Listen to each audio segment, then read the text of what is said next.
You checked your bank account this morning. You paid your bills on time this month. You have not made any obviously reckless financial decisions recently. You are not gambling. You are not spending on things you would be embarrassed to admit. By every visible measure, you are handling your money responsibly. And yet something is not adding up. The account is not growing the way it should. The savings goal keeps getting pushed back. The financial progress you expected to feel by now is not there. Here is what nobody is going to tell you. The problem is not that you are doing the wrong things. The problem is that the right-looking things you are doing every single day are quietly costing you more than any obvious financial mistake ever could. There are 9 of them. They feel completely normal. They look completely responsible. And they are the exact habits standing between where you are and where you expected to be by now. Let's go through all 9. Habit 1. Keeping a cash buffer in your checking account just in case. This one feels like the definition of financial responsibility. You always have a little extra sitting there. You never overdraft. You sleep better knowing the cushion exists. Here is what that cushion is actually costing you. The average person keeps between $3,000 and $5,000 in a checking account, earning effectively 0 interest. At the same time, high-yield savings accounts in 2026 are paying between 4% and 5% annually. That $4,000 sitting in checking is generating approximately $8 per year. In a high-yield account, it would generate $180. That is $172 per year in lost returns on money you already have. Over 10 years, factoring in compound growth, that checking account buffer costs you approximately $2,100. You are not keeping that money safe. You are keeping it still, which in an inflationary environment means it's shrinking. The fix is simple. Keep 1 month of expenses in a checking account for genuine daily use. Move everything above that to a high-yield savings account the same day you get paid. The money will still be accessible within 1 to 2 business days if you need it, but it works while it waits. Habit 2. Paying the minimum on your credit card because you are managing it. You are making payments. You are not missing due dates. You tell yourself the balance is under control because it is not growing dramatically. This feels like financial discipline. Here is the math that destroys that feeling completely. The average credit card in 2026 charges 22.8% annual interest. Someone carrying a $5,000 balance and paying only minimums will spend approximately 17 years paying it off and pay roughly $6,900 in interest charges alone. They will pay nearly double the original balance for the privilege of feeling like they were managing it. Minimum payments are not debt management. They are debt maintenance. The balance barely moves while interest compounds relentlessly against you. The fix has no nuance. Pay the full balance every single month without exception. If you cannot pay the full balance, stop using the card immediately until you can. A credit card paid in full every month is one of the most powerful financial tools available to you. A credit card carrying a balance at 22% is one of the most expensive financial products in existence. The difference between those two outcomes is one decision made consistently. Habit 3. Saving whatever is left over at the end of the month. This feels realistic, flexible, adult. You are not rigidly forcing a savings number. You are working with what life gives you each month. Some months more, some months fewer. At least you are trying. The problem is that there is never anything left. This is not a discipline failure. It is Parkinson's law applied to money. Work expands to fill the time available. Spending expands to fill the income available. Every single month, your expenses will find a way to consume whatever you leave accessible. The end-of-month saver is not saving flexibly. They are saving nothing with excellent intentions. Research on actual saving behavior is consistent. People who automate savings at the beginning of the month save an average of 10 to 20% of their income. People who save what remains at the end of the month save an average of 0 to 2%. The fix is structural, not motivational. Automate a transfer to savings the morning after every paycheck lands, before you pay a single bill, before you buy a single coffee, before your brain registers the money as available. Once the transfer happens automatically, you will spend the rest without thinking about savings at all, because the savings already happened. The habit runs whether you feel like it or not. Habit 4. Avoiding investing because the market might crash. This feels like wisdom, like protecting what you have worked for. You have watched markets drop. You have heard stories of people losing everything. Waiting for the right moment feels cautious and smart. It is the most expensive form of caution available. The data on market timing is unambiguous and has been replicated across every decade of modern investing. Someone who missed only the 10 best trading days in the market between 2002 and 2022 earned less than half the returns of someone who simply stayed invested through every crash, every correction, and every moment of panic. The 10 best days in 20 years. Missing 10 days cost more than every crash combined. This happens because the best days in the market almost always follow the worst days. The investor sitting on the sidelines waiting for things to calm down misses the recovery while it happens without them. By the time things feel safe enough to invest, the gains have already been captured by people who never left. The fix removes the decision entirely. Invest a fixed amount on the same date every single month, regardless of what the market is doing. When markets are down, your fixed amount buys more. When markets are up, it buys less. Over time, this averaging effect produces returns that consistently outperform the anxious investor waiting for the perfect entry point that never arrives. Habit 5. Upgrading your lifestyle every time your income increases. You earned it. You worked for it. The raise arrived because you delivered results, and the upgrade feels like the point of all that effort. This is not reckless. This is exactly what people do when they earn more money. That is precisely the problem. Every lifestyle upgrade raises your floor.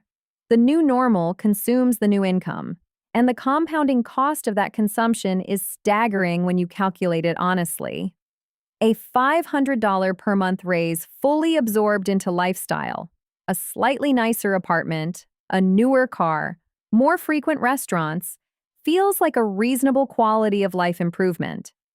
Invested instead at 8% annual returns over 20 years, that $500 per month becomes approximately $294,000.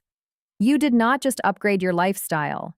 You traded $294,000 in future wealth for a slightly nicer version of the same month, repeated for 20 years. The fix requires one rule applied consistently. Bank the entirety of every raise for the first 6 months. Do not touch it. Let your lifestyle continue running on your previous income while the new income accumulates.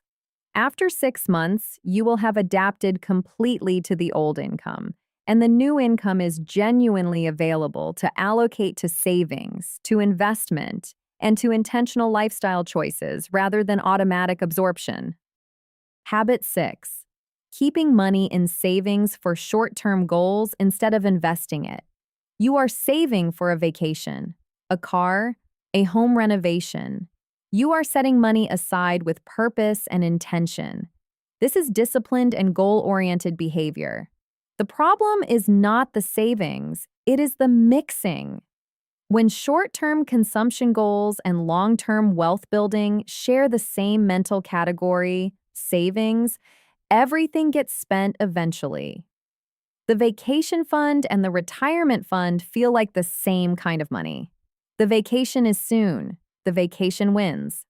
Every dollar that flows toward a depreciating purchase, a car that loses value, a vacation that exists only in memory, electronics that are outdated within 2 years, has an opportunity cost. That dollar cannot compound. The cost of each short-term consumption purchase is not just its price tag. It is its price tag plus every dollar of growth it would have generated if invested instead. The fix is a complete separation of purpose. Short-term goals, anything you plan to spend within 3 years, live in a high-yield savings account. Long-term wealth, anything beyond 3 years, gets invested and never touched for short-term purposes. The moment these two pools share the same account or the same mental label, the short-term goal will always consume the long-term wealth. Habit 7. Waiting until you earn more to start investing. This feels rational. Once you have more breathing room, once the debt is paid down, once the salary increases, then you will start. It is not that you are not going to invest. You are just waiting for the right time. There is no financial mistake more mathematically expensive than this one. A 25-year-old who invests $100 per month until age 65 accumulates approximately $350,000 at 8% average returns. A 35-year-old who invests $1,000 per month for the same period, 10 times as much, accumulates approximately $370,000. 10 times the monthly investment for 30 years barely outperforms a tenth of the investment started 10 years earlier. The first dollars you invest are not just important. They are irreplaceable. No amount of future investing can recover the compound growth of money that was never invested in your 20s. Every year of waiting has a permanent cost that cannot be undone, regardless of how aggressively you save later. The fix is to start today with whatever you have available. $25 per month, $50. The amount is secondary. The start is everything. The account that exists today with $25 in it is infinitely more valuable than the account that will exist next year with $1,000, because today's account has one more year of compounding that next year's account can never recover. Habit 8. Treating your tax refund like a bonus. The refund arrives and it feels like found money, a reward for filing correctly. A financial breathing room moment that justifies a purchase or a trip you have been putting off. Getting money back from the government feels like winning. You did not win. You lent. A tax refund is not the government giving you money.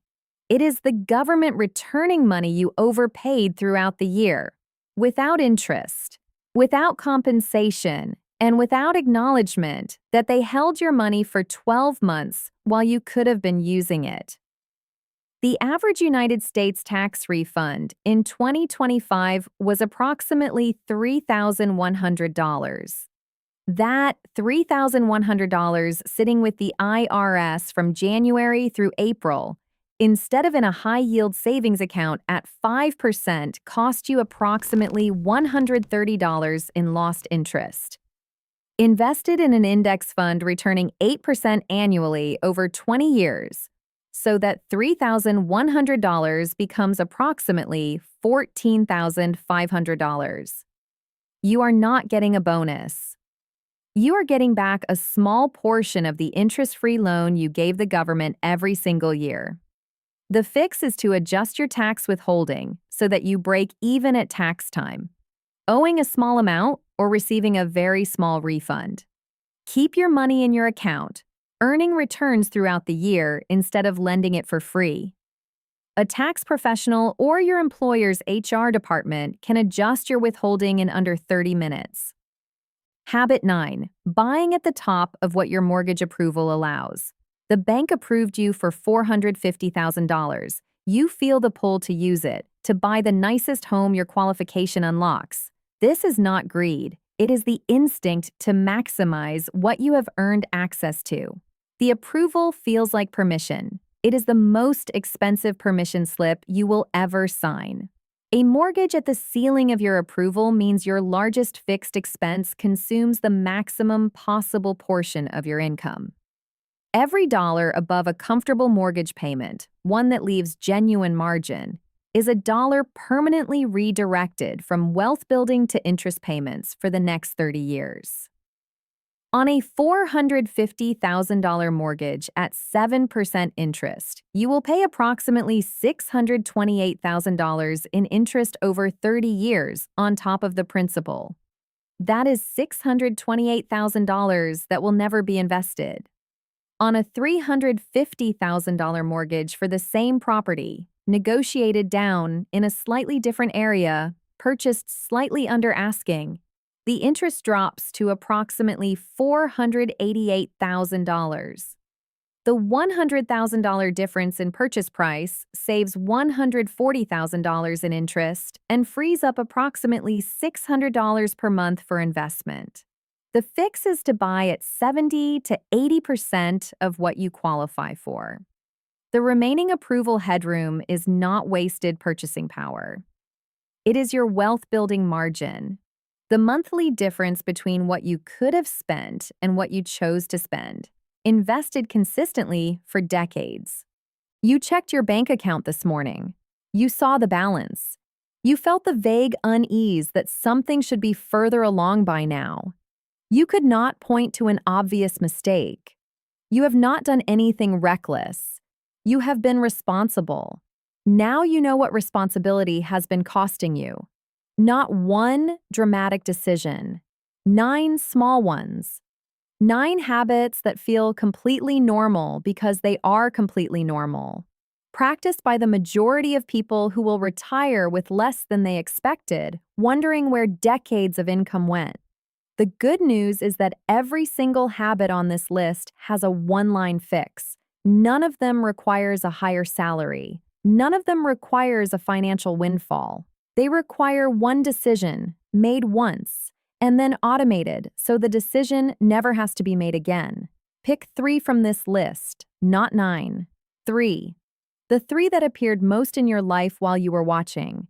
Change those 3 this week. In 5 years, the person who changed 3 habits will have a fundamentally different financial life than the person who recognized all 9 and changed